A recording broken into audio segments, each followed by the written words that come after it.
are, for the tens of you who read I Found It on Netflix / instantcuterandomness.com, because I'm legally not allowed to put Netflix in the website name. We are trying something new, and we are podcasting this. And so I am Daphne, and I'm joined with Beth, who occasionally contributes to the blog.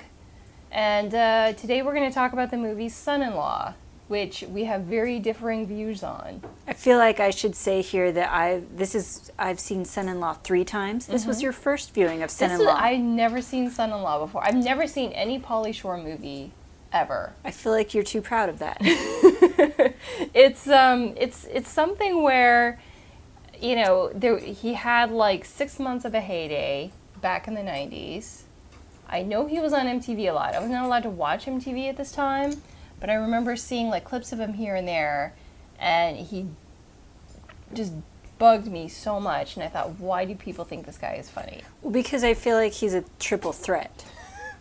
Wait. Alleged comedian. Okay. Makes up his own language. Okay. And I guess for the 90s, he could have been considered handsome. Maybe. In his best day, he could have been considered handsome because it was paired with being somewhat famous. I mean, I don't doubt at all that he got a lot of women back at this time. Yeah, because he said things like, "I like your nugs" to them, and it's sort of that. What was that the pickup artist mystery, where he would tell people like, "Yeah, you got a peacock, and you gotta like lead in with something negative to get women to want you." Yeah, and this guy's amazing at it. And maybe it's because you didn't see his first movie, Encino Man. Maybe you weren't properly primed for Pauly Shore. I guess not. I did not have the Pauly Shore one-on-one that a lot of other people did. So I think, going back to your point of my being like proud of the fact I've never seen a Pauly Shore movie, I think it was like when he was rising on his heyday, I missed out on it, and I felt good in the fact that I wasn't there quoting him when like the heyday was over and it was just obnoxious. Sort of like the people who were still quoting Borat in 2007. Maybe, yeah, you just maybe don't have the good memories. Yeah. So I mean, if you were 12 and watched that movie, you probably would have laughed. Maybe. I was 17 when that movie came out. So I think it was already past. Oh, thank you. So my husband has poured me a glass of wine. So now we can really get this movie salon going. We can give Pauly Shore the class that he so richly deserves. I feel like you're not focusing on the important thing for this movie, which the important thing is the main character, Rebecca, is a terrible person and nobody wants to say it. Oh, I'm not. I fully agree. She is a terrible person. I fully agree. Everyone who took part in this movie is terrible people. But I think that she's shown as she's the hero of the movie. She's the small town girl who goes away and finds herself. But she's really manipulative and terrible. Oh, yeah. I mean, here was the thing. When I'm going to skip ahead to I guess what we would call the one plot point of this movie. Can we start at the beginning? Yeah, and we can start at the beginning. Bring it all the way through. All they right. try to show it off that, oh, she's the valedictorian. I feel like I should note here that her high school class had about 20 people in it. It was a very small town. That is true. So the accomplishment, not that big of a deal. They're saying they were all probably graded on a curve. Probably. No, that's a fair point. It was a very small class. Everyone, now granted it's Nebraska, so I have no problem with the fact that everybody's white. Also, everybody was very good looking. Yeah. There was a quick span. Also, Rebecca's family was the only family that showed up. They were proud that she was the valedictorian. If your kid's not valedictorian, he's failing in a big way. I wasn't valedictorian. I was frankly surprised my parents showed up. So, well, I like that set up her small town values. She had a best friend and her family was all there, and she was in love with the most handsome boy at school. Sure. Wearing a bolo tie named Travis. Right. For a moment, I thought that was Tom Welling from Smallville. And I had to go to IMDb, and I found out I do not know who this person is. Well, after Son-in-Law, his career kind of flattened out. Sure. Fair enough. They didn't set him up as a really compelling character. He went to work at the feed store for his dad after graduation. But he did not have hopes and dreams. He did not want Rebecca to have them either, because he did not want her going away to college in, as middle American people probably call it, California. Like, right. You know, the Jode family. Right. See, here, I have a question, but I'm jumping ahead, so we can keep going. So, they do the graduation where she gives her speech about, you know, having big dreams and whatnot. Change. That was important. Yeah. And then the next scene is like, well, you're going to California tomorrow. And I thought, did they not have a summer break? Maybe because she's a valedictorian, she's an overachiever, and she's starting in the summer term. Maybe. Maybe. So then we see like the scene where they're making out in the barn, and he's like, come on, come on. She's like, it's not the right time yet. We have the rest of our lives. He's like, you're going to California. And she's all, I'll wait for the guy who runs the feed store. My eyes aren't going to be opened by any new experiences. Which, I mean, I went to school in Iowa, where a lot of people got married at like 18, 19, 20. And yeah, like as soon as they got married, you just did not see them again. Or you would pretty much see them at whatever the equivalent was to a feed store in a college town, which was the Blockbuster? We didn't even have a Blockbuster because movies weren't allowed.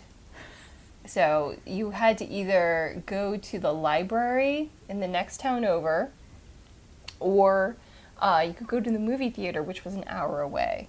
When did John Lithgow let you dance? Oh, dances were fine, just no movies. Senior citizens had an issue with it. Well, I noticed that her family was like that too. It's a small town, and when they drove her to California, they seemed to be shocked, as if they had applied to college and accepted without visiting. Yeah, it made me wonder if UCLA had a pamphlet with no pictures in it. It had to be UCLA because it was at the ocean. Mm-hmm. Although I'm pretty sure it's like somebody in the middle of the country wrote this movie, and like their idea of what California is. Well, everyone's at the beach. They rollerblade in bathing suits. Sure. Yeah, she had clearly a disposable income to like buy an entirely new wardrobe and wear something different every day. Fair enough. Yeah. I mean, I would buy like a thing here and there, but when you have to redo your life. I had $500 to spend every semester. If you're from Nebraska and you're, as Pauly Shore would put it, mingling. Okay. So they get there, and her whole family is there, and first of all, it's a co-ed dorm. Her dad's not pleased. No, again, something that could have been easily... When she was filling out, like, we've both been to college, and you fill out the stuff for, like, your room assignments, and we did not have co-ed dorms, but I'm assuming in colleges they ask, like, would you prefer to be in the girls or boys only, or do you want to be co-ed? Or they would have different floors. Right. I don't know what kind of magical school this is. Some kind of warning, though. Either that or she just didn't tell them. She's like, no, I'm going to know what it's like to live with men. I guess so. So this is where they meet Pauly Shore because they can't get her trunk open, and her dad has to go find the resident advisor. Just such... If you've been in college for 7 years, after a while they're like, why don't you just be the advisor? Yeah. Now, that's one thing, but I will say this. So my college roommate had a trunk just like that, and I was looking at it, I was like, oh my god, that was just like Jessica's trunk. She did not need a screwdriver to open it. It had like a latch on the side. Daphne, I'm just saying, this was... I feel like you're focusing on the wrong things.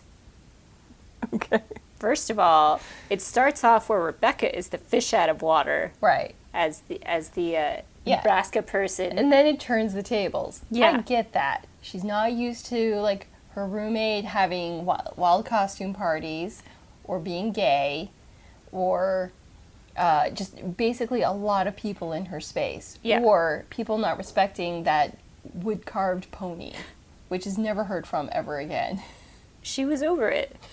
Very They broke quickly, her I favorite might pony. add. It's She didn't even bother to fix it. I would have like taken, I don't know, a Band-Aid or something. I really liked it. I just get the feeling she just threw it away. She's a teenager. She looks like she's 30 in this movie, but she was 18. Yes. 18, Daphne. That was the thing. She looked like she was about 30. Which Every college student looked like they're about 30. That's what California does to you. Yeah. It ages you. And that was the thing. She was in Watchmen. She played the Silk Spectre. And I was thinking, she has not aged from Son-in-Law to the Watchmen. Again, I'm focusing on the wrong things. Exactly. So she does her whole little act of like, I'm so sad and I don't have any friends. Like, Never I'm gonna mind go that. home. Yeah, never mind I didn't want to participate in that like dorm-wide Halloween party.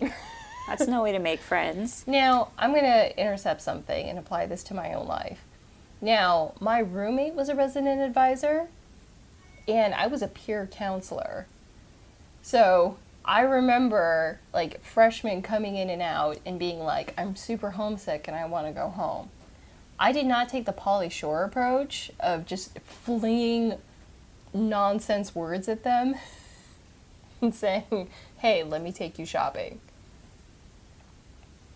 Which maybe I should have done, because one actually did go home. Well, did any come in like her acting like a wounded baby bird? Like, no one lets me do my laundry. Everyone's throwing a party. My pony's broken.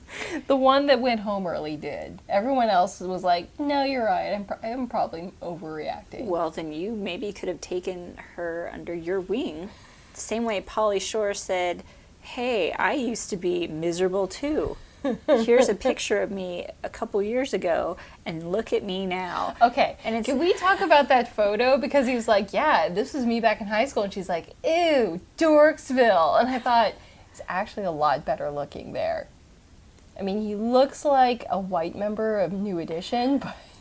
He looks like he belongs in like Color Me Bad. Do you remember that guy? Yes. Yeah, he's that. Yeah, I was like, he actually looks a lot better. yeah, and Which made me wonder, like, was that just a really old photograph of him, or is that one that he was like, no, let's take, like, a dorky picture of me, and they, like, cleaned him up for, you know, what might have been his senior photo? I don't know. Which... I didn't give that photo a lot of thought because I see the Pauly Shore that's now, who is wearing ridiculous clothes and saying words we don't understand. Sure. And that's why she goes along with it, is because she's like, I don't understand what this man is saying. I guess we're going to go get a haircut. Also, I'm going to say this. For someone who's the resident advisor and so... Okay, I understand he's been in college for 7 years, but he had no other friends. I feel like everyone was his friend. Were they? Because he was the only hanging out with Rebecca. I know, but when she was mad at the Halloween party and she came to his room, it was full of people. He had to kick them out. He had so many friends. He was like, I need to talk to my new friend. All of you have to leave. And he has so many friends because he has such a big heart. He was like, this girl is miserable. I'm going to take her for new clothes. Okay. I'm going to get her a haircut and a tattoo, and then we're going to go drink on the beach, which is something that happens all the time. You're allowed to just have coolers of beer at the beach. I mean, it's California. This is... At 18, sure. Yeah, at 18, sure. Underage drinking on the Can beach. we also talk about, he's filming that video when he first meets her, and it's super... I felt Peeping like... Tommy? Yes. It was incredibly creepy. I forget, like, his exact wording, but then he kept saying it to other women. Like, hey... You've got charisma. Yeah, and he would, like, literally, like, back them into a corner. I feel like that's just his cheeky personality. You also saw it at the beach when he had his binoculars and he was giving the play-by-play to Rebecca. Yeah. And you could tell she's a cool girl. Yeah. 'Cause she just got in on it. Like, no, you could do better than that. Judging people along with him. Yeah. Okay. So we can fast forward to it's Thanksgiving and everyone's leaving for break, and you know, she makes the decision of, oh, I'm going to bring Pauly Shore home. But why? Why does she make that decision, Daphne? She felt sorry for him. No, she knew Travis was going to propose to her, and she needed a buffer. And she was like, here's my mark. Here's my fall guy. This guy's going to be a buffer, and Travis and his bolo tie aren't going to be able to tie me down. No, that's true. It's not out of the goodness of her heart because she's an awful person. Right.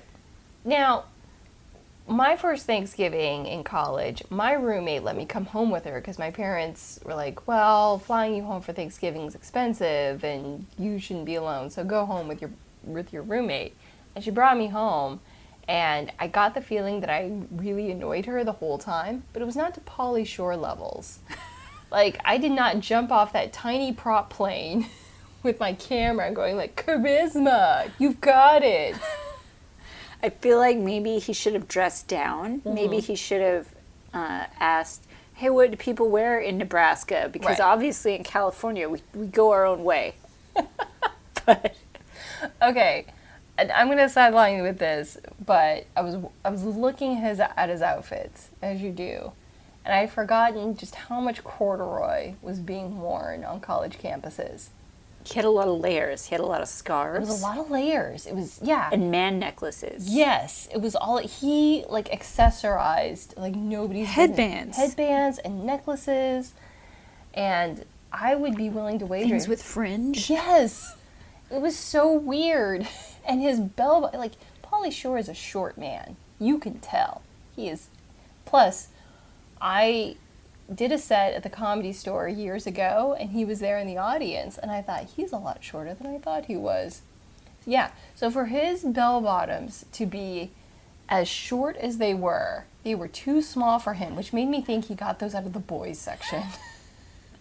They were not reaching the proper level down to his Doc Martens. Daphne, he was just peacocking. I think we covered this. We did. He's trying I'm focusing on the details. He's trying to draw positive attention to himself. He doesn't realize he's just there as a rube. And obviously, Rebecca didn't warn him. She didn't go like, hey, my family's a little bit conservative, possibly racist. So tone it down. She was like, no, you be you. They're going to love it. Come on over. Okay, here's my other thing. Because she has only been gone for 2 months and change.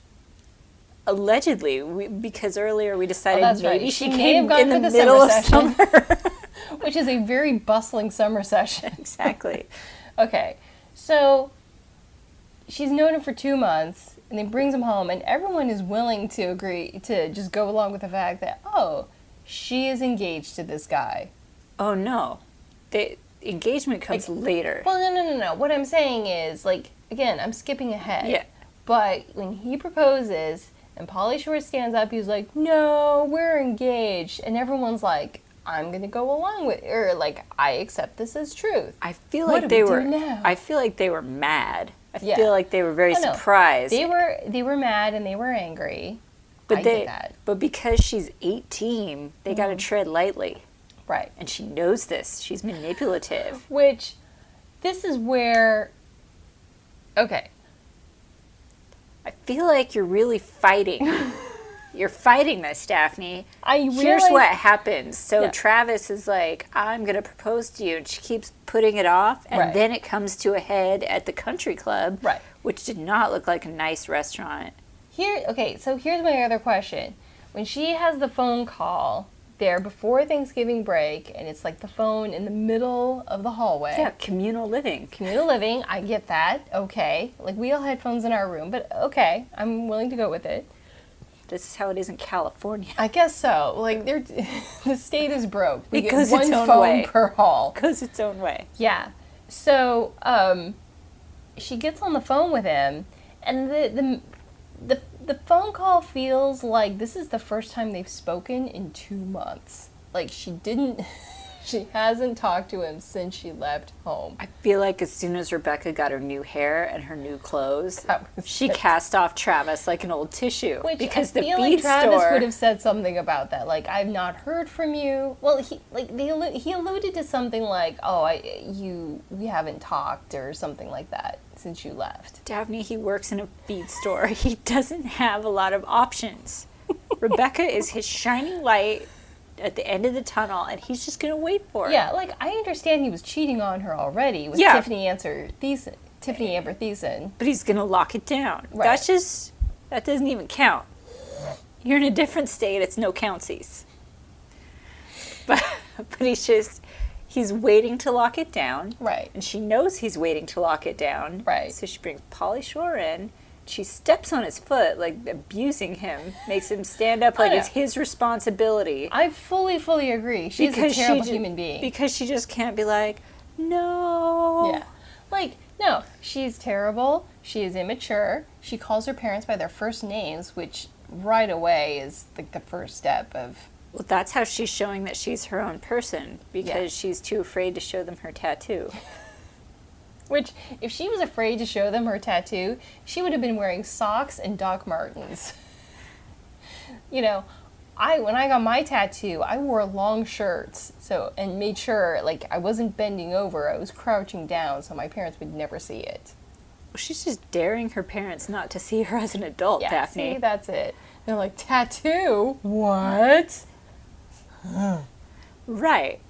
But I like that her family is so afraid that she's just going to run off to California and live her life that they're just like, let's just go with it. Let's just go with it, Rebecca. And like, her mother's the voice of reason of like, no, we got to let her live her life.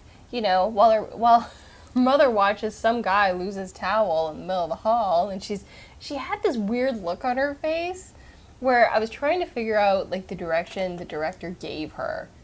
Like, okay, this guy's going to lose his towel. You have to react big. Hold on. There's a scene. Okay. Are you talking about when he does the makeover? No. This is before then. Okay. This is when I backed up a little bit when they're moving Rebecca into her dorm room. And it's just crowded. Oh, and somebody grabs the... Yeah, and this guy like walks by and he's in a towel. And someone grabs it and he's like, hey, man. And then the camera does like... a focus on the fact he's got like a really white butt and a tanned upper body. Yeah. And the mother, like, she had this weird look on her face where I wondered if the director told her like shock and then you kind of like it, but it just came across as I think mom had a seizure. She's just what? Daphne, I think that we see in a later scene that her and her husband sleep in twin beds, so you can understand her surprise. She's suppressed. I get that. It was a weird character choice for her to make. I know it's weird that they chose to paint her character as someone who's never seen a man in the light of day. Right. It's probably lights out. Like, when I moved into my college dorm, my mom saw someone smoking and immediately went to the first person in charge and said, I demand my daughter get put in a non-smoking dorm. And they said, they're all non-smoking, ma'am. Like, that was her battle to fight. Well, unlike Connie, your mom didn't want you to experience... broaden your horizons. It's all of those catchphrases, and they're kicking themselves for it now when they bring. I'm pretty sure "broaden your horizons" is what's in Latin on the California flag. Probably, I like that. I'm just kidding. There's no Latin on the California flag. I think it's written in the bear fur somewhere. Okay, so she brings him home. Her family is just like, we're gonna go along with the engagement. And they do, except they're like, we're going to see if we can murder Pauly Shore before he can get married. They're like, oh, how do you plan to take care of our daughter? And he says, I'll be a farmer like you guys. Okay, let's talk about this scene, because now I can understand Dad's, hesitancy about bringing Pauly Shore. I can understand anyone's hesitancy about bringing Pauly Shore into their house. Like, I would react the same way. Also, let's back up a skosh, because Rebecca is still dating Tyler, or Travis. Travis. His name is Travis. I'm sorry. Tyler, Travis, they're both, like, homegrown Nebraska names. But, so, she hasn't broken up with him. She hasn't made that official. Right. So, nobody asks her, like her family knows you're dating Travis. Yeah, so they're not worried about him. He's not threatening. He's just a weirdo. Right. But okay. So what's your question? I don't know. All of this makes perfect sense to me. I'm wondering where you're going wrong here. Beth, this is a terrible movie. Daphne, I feel like it teaches everybody a lesson. So, yeah, the family's like, "Oh, we're gonna show Pauly Shore how we do it in Nebraska." And so they're coming at him like, "Oh, are you going to learn to do farm chores?" And like the hero that Pauly Shore is, he says, "Yeah, I'll do it. I'm going to jump in with both feet. I'm going to get Nebraska clothes, and I'm gonna learn to farm." And he is not good at it because he is from California, and we are soft. And we do not care about important middle America things. And so he gets beat up pretty badly and almost killed by a bull. Yeah. No, which, they had the montage of, he's there with the farmhand. And he's like, "Oh, you got to learn how to, feed the pigs and do all this stuff." And then he learns how to do it in his own way, which... Exactly. Did you see how the rollerblades came back? Yeah. I also noticed he got next to no feed in those troughs. When he put on the backpack of feed and just went down. And he went down and he's like, "Here we go." And I was watching it shoot out, and it was basically missing the entire trough. Daphne, I don't know if it was missing the entire trough. It's the fact that he was going so fast. He got like a grain or two. And Daphne, we saw one shot. We don't know how many times he went down that hill. I don't know it. I'm just saying, I don't think the pigs actually ate that day. The point is, at the end, Dad had to admit that he was kind of a success at it, and he begrudgingly gave Pauly a little bit of. Okay. He's from California, and he's soft, but he's also full of heart and grit. My theory was, he went down the chute, feeding them in his own way, missed every trough, and then, was, riding the pig and whatever. And I think the farmhand had to go back and basically do Pauly's job for him, and he just didn't say anything to the dad, so the dad was like, "Oh, he must have done a really good job." I'm going to call maybe the farmhand isn't a very good farmhand because he's incredibly obese. How hard of a worker could he be? I'm going to say he's not a very good farmhand based on that ponytail alone. It was, because he had very little hair, and his hair was very stringy and oily, but he was still felt, it was one of those guys who's like, "I'm going to have this ponytail. Hang on, so nobody says I don't have hair." Yeah, he's obviously not working hard. He just, I don't know, maybe he's the father's best friend from childhood. Sure. It's a whole, I would have watched a movie about the farmhand. You care about Theo? Yes, I did care about Theo, because here is a man, clearly, in his 40s. He's a farmhand, and he's having to basically... hand over everything to Pauly Shore. Well, I can see him being angry in the beginning when Pauly Shore didn't know what he was doing. Yeah. But then when Pauly Shore goes his own way and decides that he's going to get good at farming. Yeah. So, he's in the plot, spoiler alert, to frame Pauly Shore for sleeping with Tiffany Amber Thiessen, or roofing her or whatever. And he ends up getting basically beat up just before Thanksgiving dinner and then sent on his way. I felt bad for Theo. Because first of all, you're 45 and you're a farmhand. But he hitched his wagon to Travis. That was a red flag. You could have seen all the red flags over that. I would like to think maybe Travis offered him something a little bit better than you could be a farmhand, or maybe you could work at the feed store.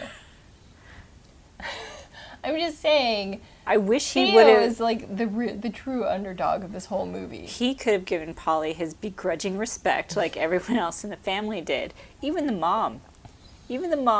She let Pauly Shore make her over. Okay, let's talk about that, because first of all, Pauly Shore sneaks up on her. He didn't realize it was her. Okay.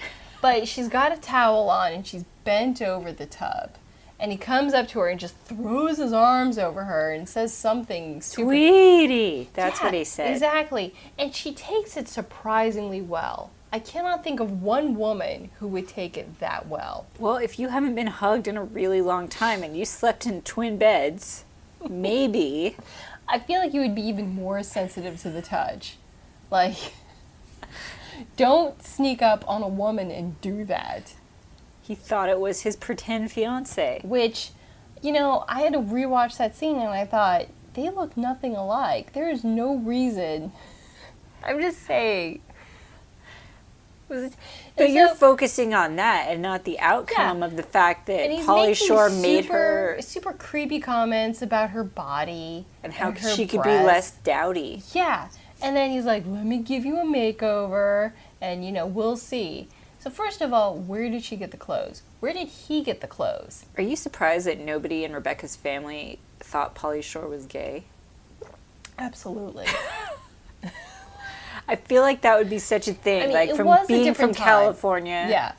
It was a different time where that wasn't like the first conclusion people made. They're like, oh, he's just land of fruits and nuts. Is that it? Yes. I think that was it. But the makeover might have given him a... Yeah. How is he good at makeup? I don't know. Yeah. Like, I saw that too, and I thought, are we sure he's not? Like, if this movie... All right. Maybe that's just a major he didn't mention, because, you know, through the rest of the movie, he's, like, majored in karate for one semester. He could have been, like, majored in... That was kind of that was a funny... I will give it this. It was a funny, like, running joke. Like, sure. I majored in this for a semester. I did this for a semester. And I was like, okay, that's a joke that makes sense. He's a Renaissance man. And Renaissance man. Yeah. Rebecca's lucky to have him. He could have at least said, well, I majored in cosmetology for a semester. I dropped out of school and I went to I majored in fashion design for a semester. If he had said that, I'd been like, okay. Because they did such a good job doing everything else. But no, no explanation was made. How does he know how to contour a face? Which I'm going to say this, her makeup, not that great. I mean, she still looked the same. For Nebraska, it was probably really good, though. Probably. I mean, she was still, like... Maybe he was naturally stylish. Did you not notice? If you the scarves, the necklaces, can we the things with fringe. Okay, can we post a thing where it's like a before and after of the mother? Like, before makeover, after makeover. And I will posit to you that her makeup is... the same. All he did was basically give her a headband for her hair. I feel like it's brighter. I feel like her makeup was definitely... They really tried to dowdy her up. Uh-huh. And then after the makeover, she was supposed to look not dowdy. What I thought was sad was that she got so dressed up and they went to a barn dance. Yeah, they went to a barn dance. And then they were playing Boot Scootin' Boogie, which brought back... I have not heard that song in years, but there was a time when, unfortunately, I went to a church camp where we did where there was a country line dance that night, and they played that 4 times. Daphne, I know how to line dance. I grew up in Idaho. I understand the significance of Boot Scootin' Boogie. I'm just saying if it would have been in a place nicer than a barn, she wouldn't have had to Yeah, it reminded me of the bar in Urban Cowboy. That's just where you go every night. Which made me wonder if this was like the bar. It was a live band. Yeah, there was a live band where Pauly Shore is allowed to sing like the first 3 lines of Thank God I'm a Country Boy. Yeah, well, no, he did his own square dance calling.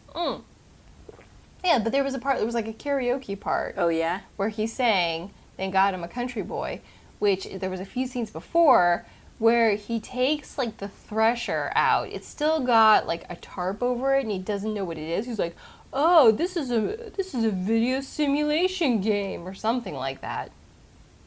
I don't remember.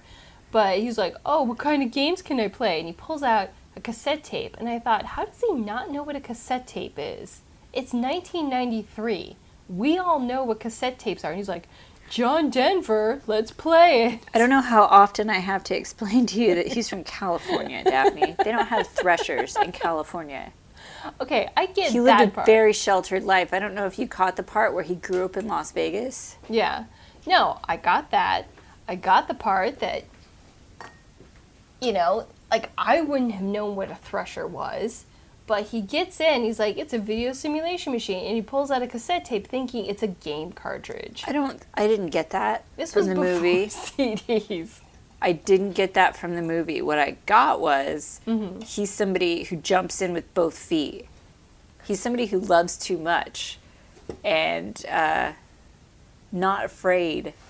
So Pauly Shore jumps in with both feet and is willing to do anything and enjoys John Denver. That's all I got from that scene.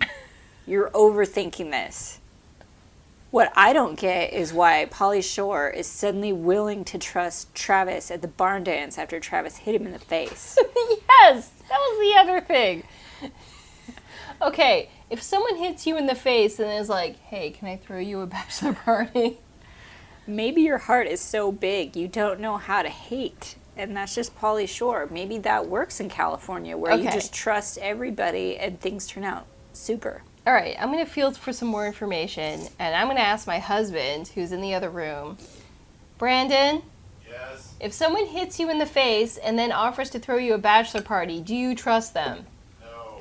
But Brandon says no. It's not right after you hit somebody in the face. It's obvious that several days had gone by. Travis said, I'm sorry. There's not anyone else in town to throw him a bachelor party. Yeah, but here's He the has to thing. keep up the ruse, Daphne.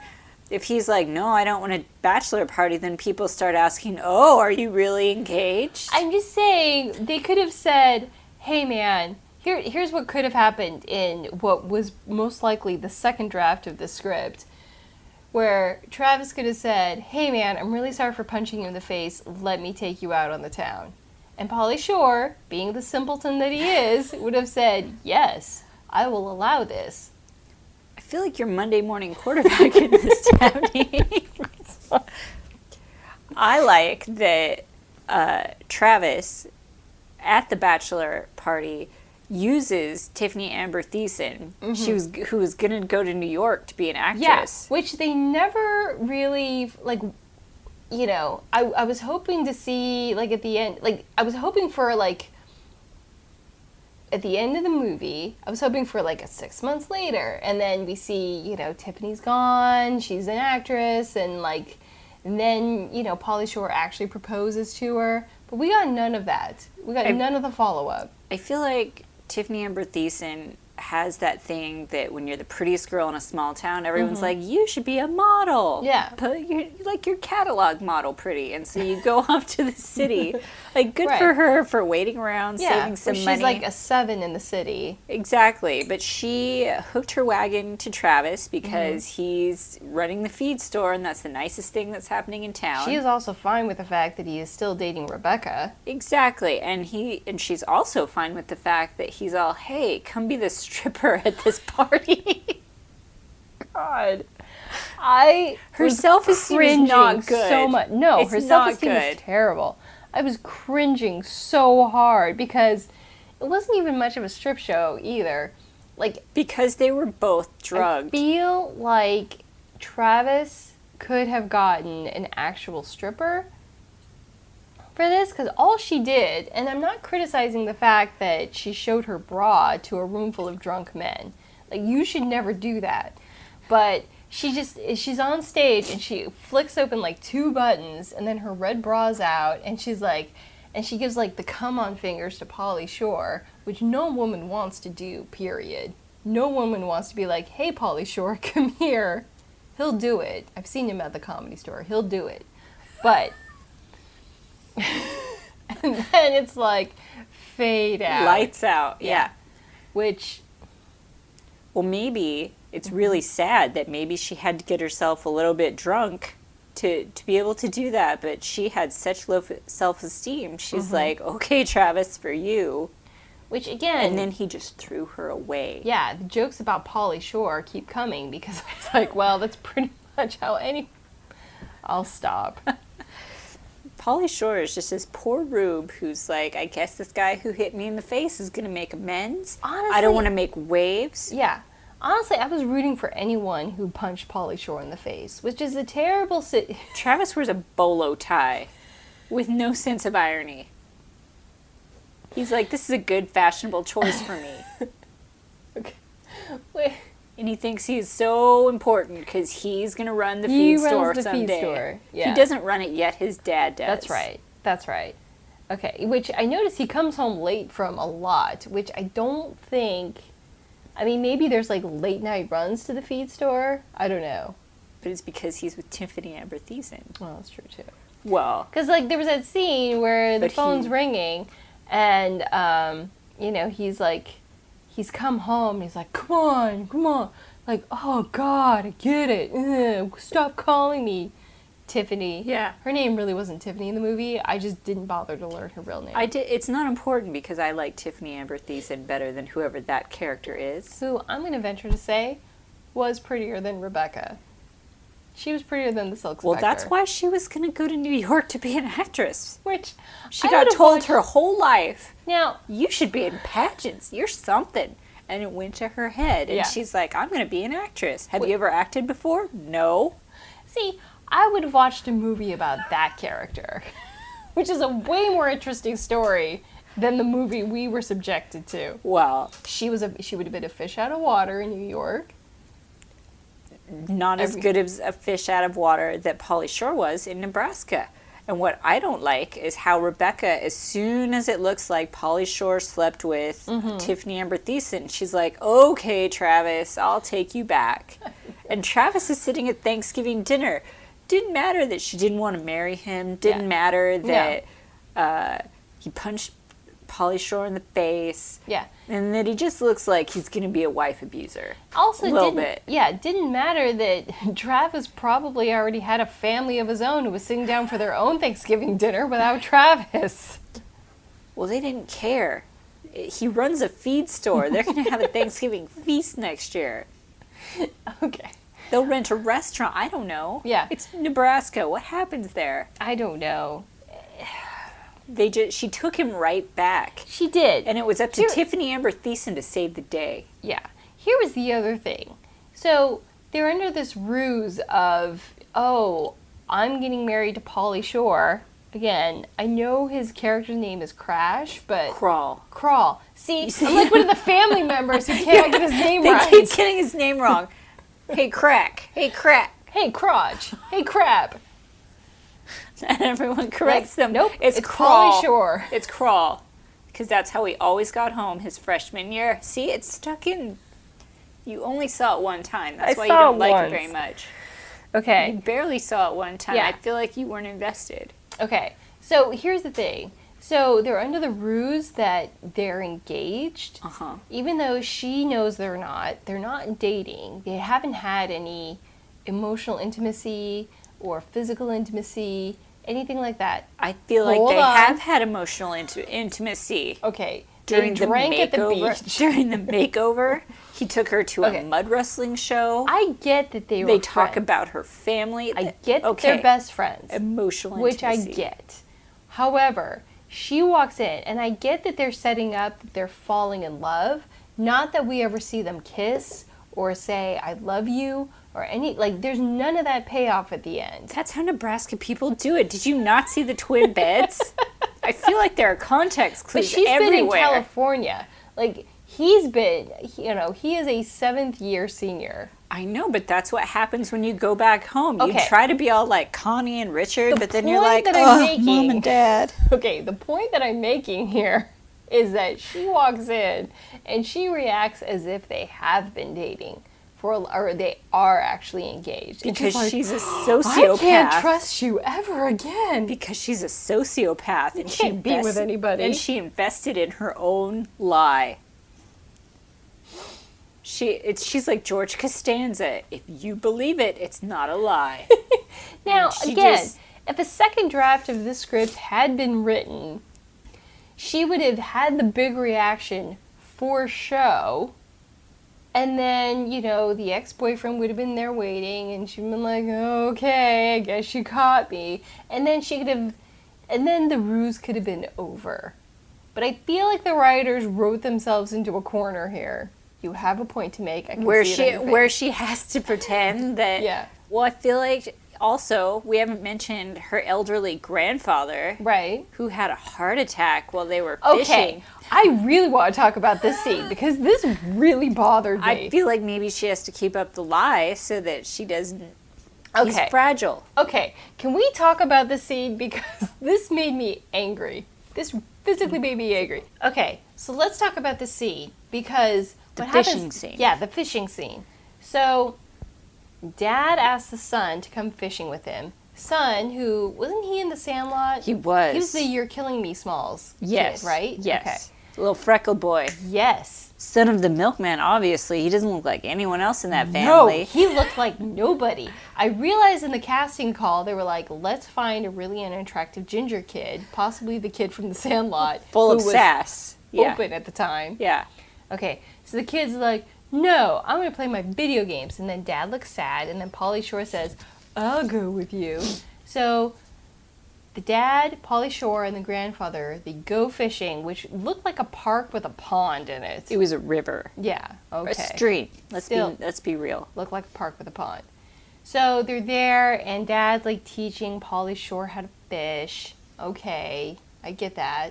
I liked And how then- Polly just threw the whole rod in them. I did too, In and the Dad's river. like, no! And it's like, it's right there. You could bend over and pick it up. Polly's like, I refuse to learn.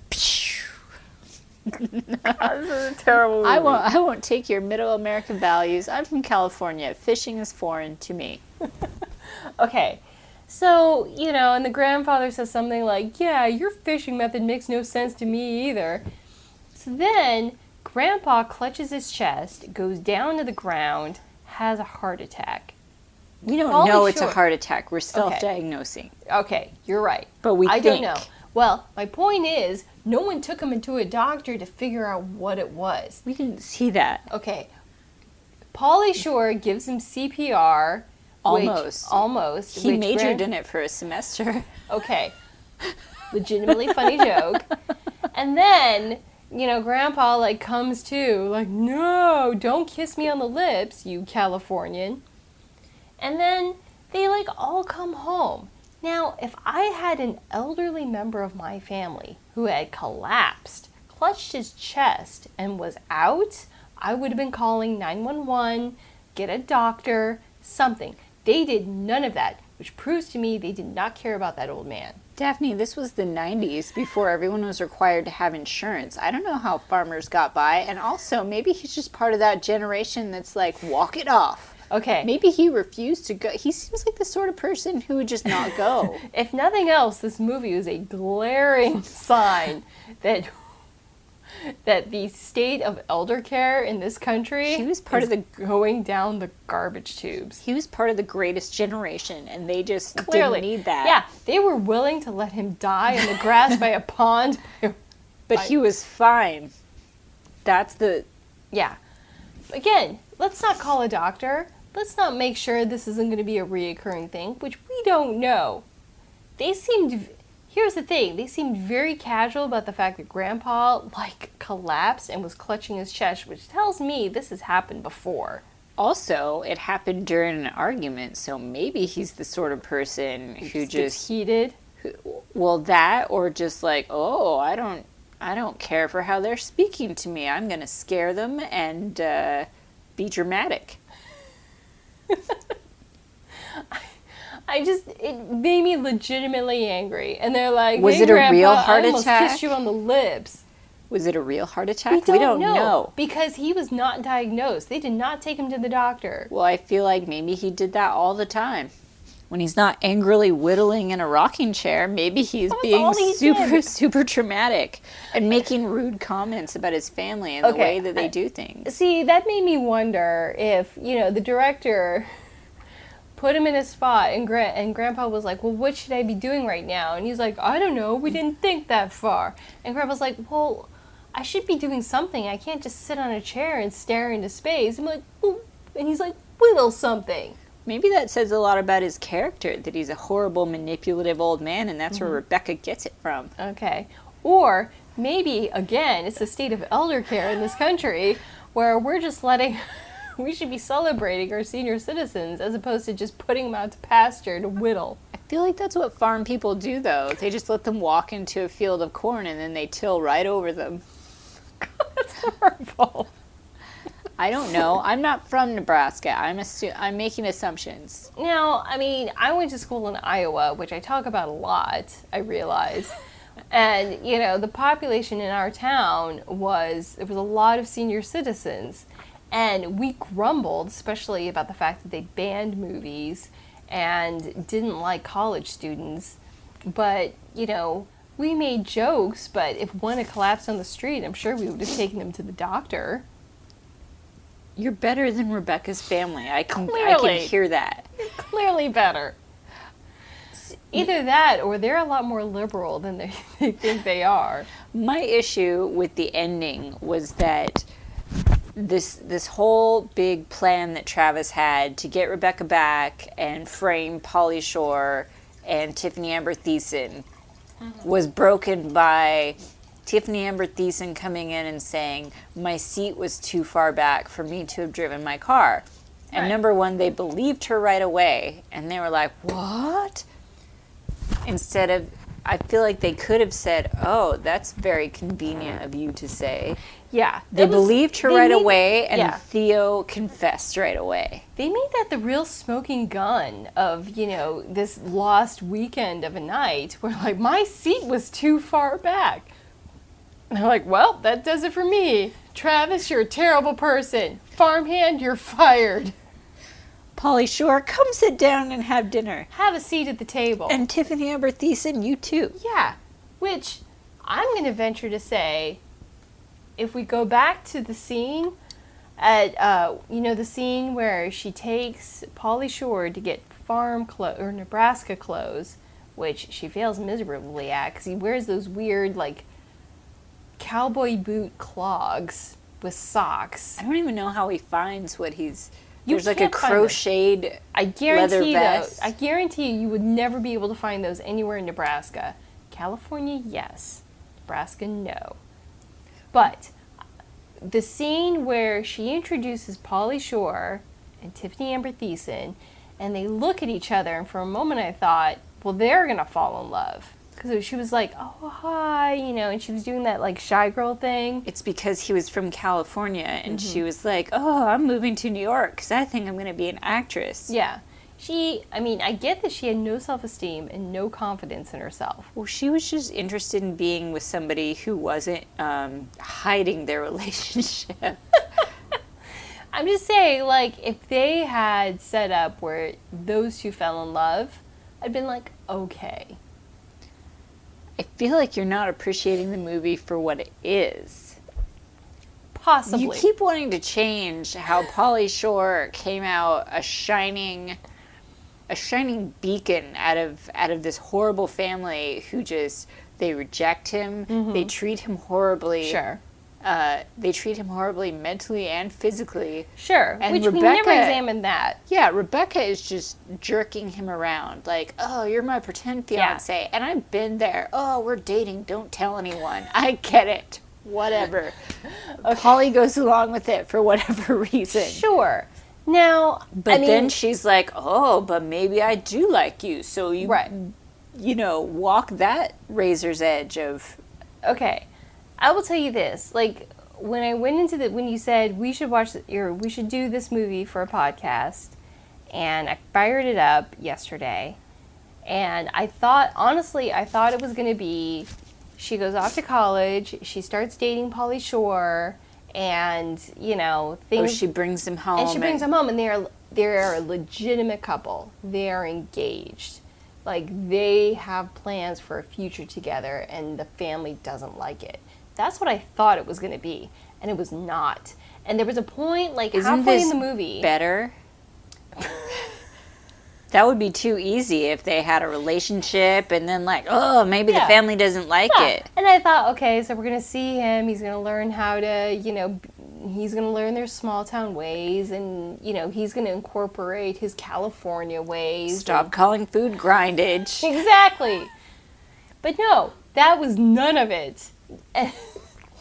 So, hold on. It's because I lost my train of thought. I know You said grindage and I lost my train of thought. I'm sorry, we've been drinking. Here's the thing. I don't like that she just jerked him around and she's like, oh, you're my pretend fiance. Maybe I'm a little mad that you're not paying attention to me.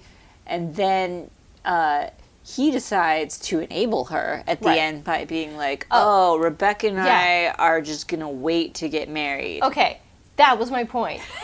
This movie could have ended 45 minutes in when he's like, just tell your parents the truth. Like, they'll understand. And she's like, I don't know. And I thought, yeah, if she had said, oh, I hadn't really broken up with him and I was trying to, and he just stood up and said that, movie would have been over. And the family would have been like, okay, that makes sense. We're sorry, But then Pauly Shore wouldn't have fixed their family. He made over the mom. He made the dad and the son understand each other more. Okay, now, hold on. I had a problem with this, too. Because there's Pauly Shore telling the dad, the dad's like, oh, he's always, playing them video games. And Pauly Shore's like, yeah, that's what interests him. I would venture to say the kid is not plugging into his family. The kid is, he's not engaging with his family. It's not like the kid was like, oh, I'm really into writing. Or, oh, I'm really into, I really have a passion for the environment or something like that. Are you missing the part where Pauly Shore, who is sharing the room with the Sandlot kid, right?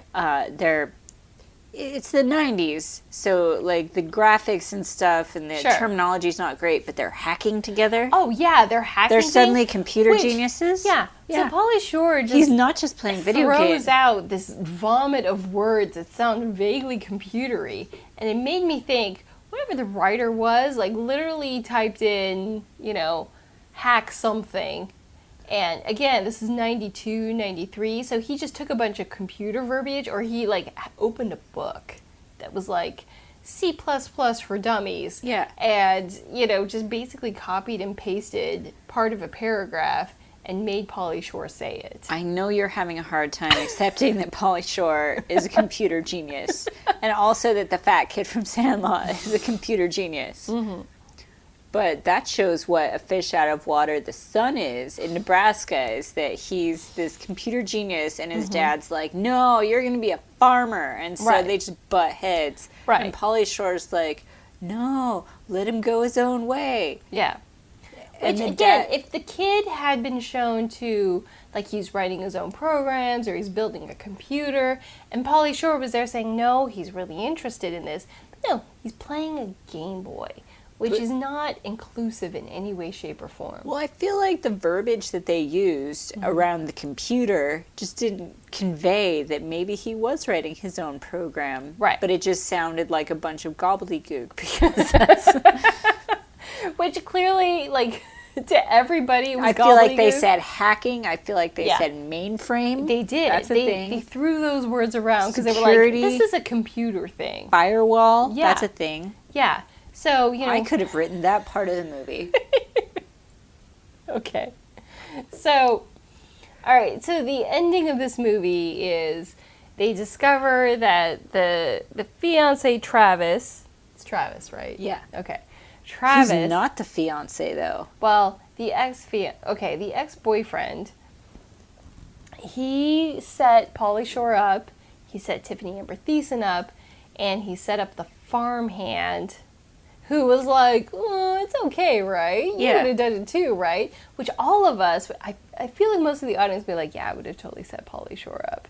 Which I'm frankly surprised no one has set Pauly Shore up. It's Nebraska. How many farmhands have to be a dime a dozen?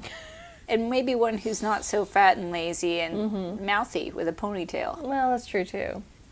Yeah. So then, Pauly Shore says something like, oh, about that, we're going to wait a little bit. And my thought was, oh, so they're not going to date or they are going to date. Oh, they're going to date. Yeah. They've decided that they want to be in a relationship, but they're not going to get married right away. Yeah, because at the beginning of the movie when they're on the beach and Pauly Shore's like, oh, that's the girl I would marry. That's the kind of girl I would marry. And I thought, well, this movie is clearly going to end with an engagement. And it does not. It doesn't even end with a dating relationship. It's just like, oh, we're going to wait. So the family still has no idea that they're not really dating. Well, that means that Rebecca doesn't have to own up to any of her lies. And it also means...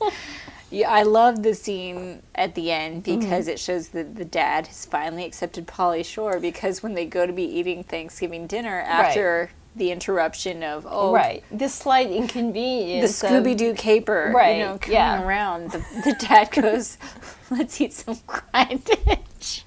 Wait, let's eat some what? Grindage. Oh, yeah. What is that? Let's munch on some grindage, something. The dad's like, Pauly Shore. Yeah, the dad's like adopting the Pauly Shore language, which I feel like no adult over the age of 35 would, unless you're one of those people who doesn't want to accept you're over the age of 35. People in Nebraska don't know. I have a problem with it because Pauly Shore just made up his own language. It's not like he adopted popular slang before it was popular. Right. And really brought it to the forefront. He was just, it was that whole like, I'm the weasel. I'm like, what? That's not a thing. No, it's not a thing. It's not a thing. But I like that the family came around and Rebecca didn't have to pay for any of her, mistakes and manipulation. She's just like, yeah, I got everything I wanted. I treated everybody horribly. Right. Especially poor Pauly Shore. Yeah. Who will clearly just sit down and take it like a dog. So she's found the perfect man is for her. Oh, yeah. She's got her sights set on something better than the feed store. Okay. So, I got to the end of this movie, which ends with like a photograph of all of them together. Like they're all a family, including Pauly Shore. I had to wonder... First of all, what the pitch meeting for this movie was like. Because I'm sure, like, you had said something to me yesterday, which struck with me, where I said something to the effect of, like, this is a terrible movie, it's almost unwatchable, and you said, well, yeah, but you wrote about Excalibur. And my thought was, yeah, Excalibur was made, there was a lot of money involved. It was John Boorman, who's an Academy Award-winning director. And, it was a movie made with, like, love and, like, we are making an epic. We are making God's world, or God's view of the world. This movie, on the other hand, clearly was not made with those kind of intentions. It was Pauly Shore's kind of a thing. We should put him in as many movies as possible before people get tired of him. Well, here's what happened. So Pauly Shore got signed to a 3-movie deal. Right. And Pauly Shore is good at playing one thing, which is Pauly Shore. And he doesn't make sense anywhere except like, hey, Pauly Shore's in California and he's like a weirdo. Right. Right? And so they started with Encino Man. Right. And he wasn't even the main guy in that movie. He was the main guy's friend. Okay. Who helped. And learning so much about Encino Man. He's like the third banana because the main guy discovers Encino Man and Pauly Shore's also there. Right? He's a big part of the movie because he's a big presence. Right.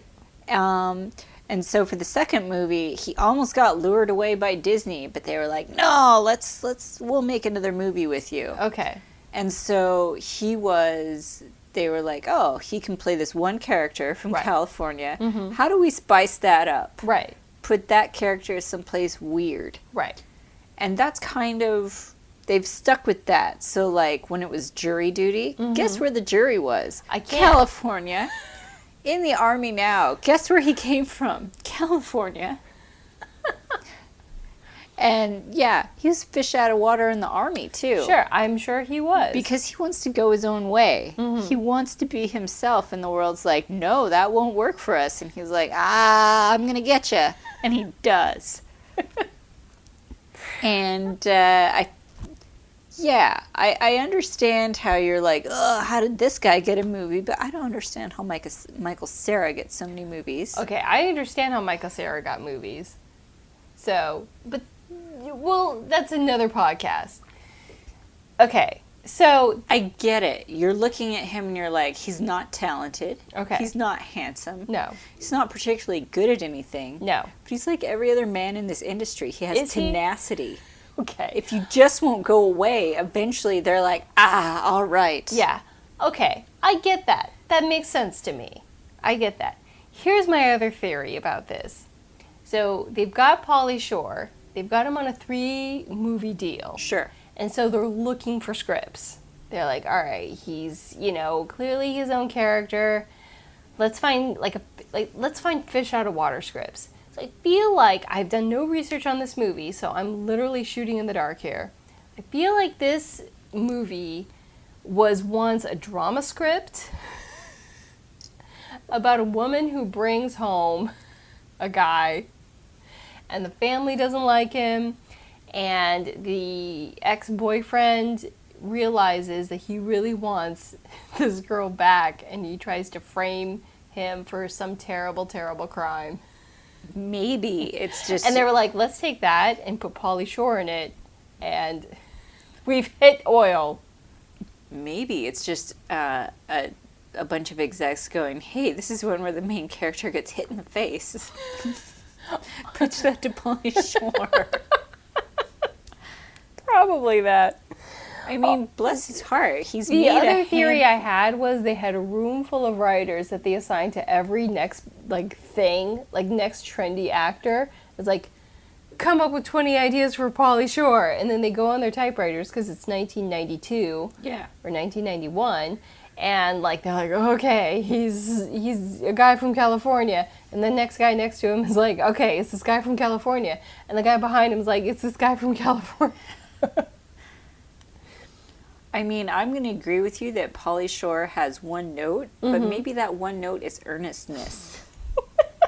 He wants so badly to be loved that he will let someone practically run over him with farm tools. Okay, that would have made a much more interesting movie. Because I will tell you, I had stopped this movie halfway through, and I was like, how much more is this? How far did you get? I watched the entire thing. No, but I mean the first time you're trying to, where you had to stop it, and you're like, I can't take it was anymore. like 15 minutes in. And then I had to stop it 30 minutes in. And then I stopped it was like an hour in. Were you not concerned? Like, is Pauly Shore going to be okay? Not really. Is he gonna be... Again, I was rooting for whoever was willing to punch Pauly Shore in the face. I just didn't want Rebecca to win. I was really angry that she didn't have to pay for all her lies. I mean, honestly, anyone who calls their parents by their first name just annoys me, and I want nothing but, I don't want them to succeed. She was just trying to exert her adulthood and be like, look, things are different now. Which I'm 18. I would venture to say no one at 18 is an adult. I realize that's the legal adult age. Oh, no, I agree with you. I think it was absolutely ridiculous of her to be like, oh... Yeah. Connie. First of all, terrible first name. Yeah. Nebraska first name. Right. All of it terrible. She was a legitimately terrible person. She was willing, in the first week of school, to shed everything that made her her. It wasn't the first week of school. She held out to Halloween. Oh, okay. Halloween. Which I would also venture to say is less than a month from Thanksgiving. That's 3 weeks to Thanksgiving. Yeah, look at she's like a butterfly. Yeah, she cut and dyed her hair. She threw out all of her old clothes, and then wore nothing but bandage dresses. She was like Sandy in Grease. She's like, if I can just be sluttier, it's going to be better for me. Okay. And it was. It was. All right. Travis was willing to forgive all of her makeover. Okay, so let's wrap this up. I don't know how to wrap it. Usually, we wrap things up when we're writing with, a final lesson or, a lesson learned from this movie. So what would you say you've seen this movie 3 times. I feel like it's almost been more than 3 times. It's good background noise. Yeah. What I've learned from it is you should not trust people from Middle America. Mm-hmm. If you just keep your heart open, things will turn out all right for you. Sure. And that if you're a Midwest 9, you're a New York, Los Angeles 7, and maybe you should develop some sort of skill or go to cosmetology school. Don't put all your eggs in that basket. Exactly. Yeah. You should be a catalog model. Okay. What did you learn? What I learned was, this is very difficult for me, because basically my entire hate of this movie centered around Pauly Shore. Okay. I would venture to say the lesson learned here is you're at 18, you are not smarter than anybody, which really goes for any age. You are never smarter than everybody in the room. Also, never bring Pauly Shore home. Even if it's just on Netflix? Even if it's just on Netflix. Now, again, I realize Pauly Shore is an easy punching bag. But never bring Pauly Shore home. There you go. End scene.